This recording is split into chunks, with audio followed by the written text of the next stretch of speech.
très gentil. Évidemment, le premier jour, on marchait par rond par 5, comme on pouvait. Alors évidemment, il faisait à peu près moins 20 degrés. Il ne fallait surtout pas tomber, parce que dès l'instant où la neige était quand même glissante, on se cramponnait les unes après les autres. Et puis malheureusement, ceux qui tombaient, le SS qui nous encadrait, il venait dans les rangs et avec une balle dans la nuque qui tuait les personnes qui tombaient.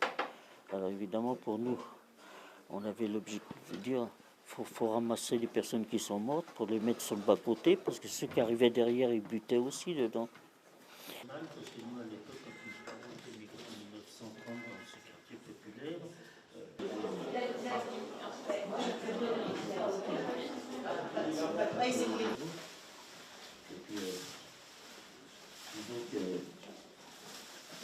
quand on s'est retrouvé à Bergen, ils nous ont mis de nouveau dans des wagons à bestiaux. Alors là, ça a été catastrophique parce que comme les Russes avançaient vite, une fois qu'ils avaient libéré le camp, ils étaient restés en Allemagne. Donc ils avançaient vite. Alors ils bombardaient les lignes de chemin de fer d'un côté.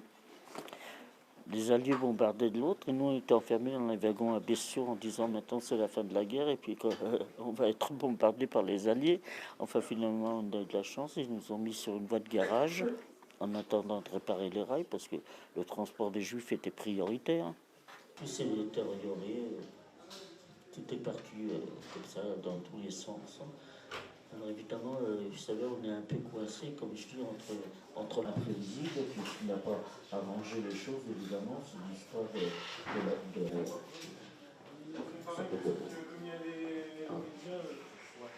des femmes. Un an après la guerre, qui pèsent 32, 33 kilos et les cheveux rasés, c'était pas, il n'y en avait plus. Hein. Alors évidemment, on a eu un petit attroupement de gens qui sont venus vers nous et qui nous ont dit qu'est-ce qui vous est arrivé, racontez-nous. On a commencé avec Marie à essayer d'expliquer ce qui nous est arrivé. Et puis là, on commence à voir que les gens commençaient à s'agiter. Ils ont dit vous êtes devenus folles, vous racontez n'importe quoi, ça n'a pas existé, quelle idée de propager des histoires pareilles. Et puis il y a un monsieur qui nous regarde et on dit au fait vous êtes revenus si peu nombreuses, qu'est-ce que vous avez fait vous pour revenir et pas les autres? Alors finalement on a été pratiquement culpabilisés d'être revenus. À cette heure-là. Ah ben voilà. Déporté, excusez-moi. Où est-ce qu'on peut se mettre? Je vous invite à gagner un petit peu l'avant, s'il vous plaît. On est resté quelques jours là à se lamenter en disant, vous savez, il n'y a pas de cellule psychologique quand on est arrivé. On est arrivé, ça faisait un an que la France était libérée, on est arrivé dans l'indifférence totale. Vous savez, au bout d'un an, les gens, ça chantait, ça dansait, ça vivait. Hein, c'était. Puis nous, on arrive avec la misère du monde sur nos épaules. Et ça a été vraiment une période assez. Le retour a été assez. Enfin, pour moi, ça a été assez difficile. La Shoah organisée par le régime nazi, issu d'une nation.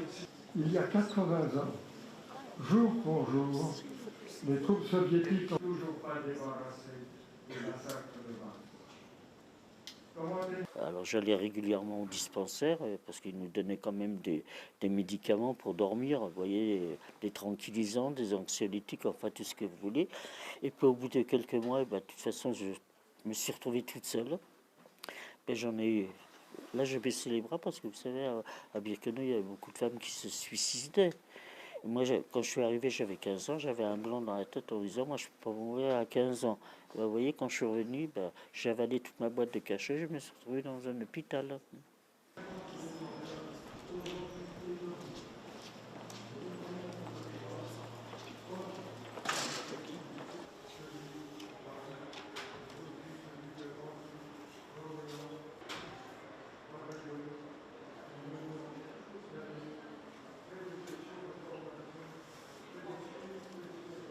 Alors, je me suis marié, j'ai eu 3 enfants, j'ai 6 petits-enfants, j'ai 6 arrière-petits-enfants.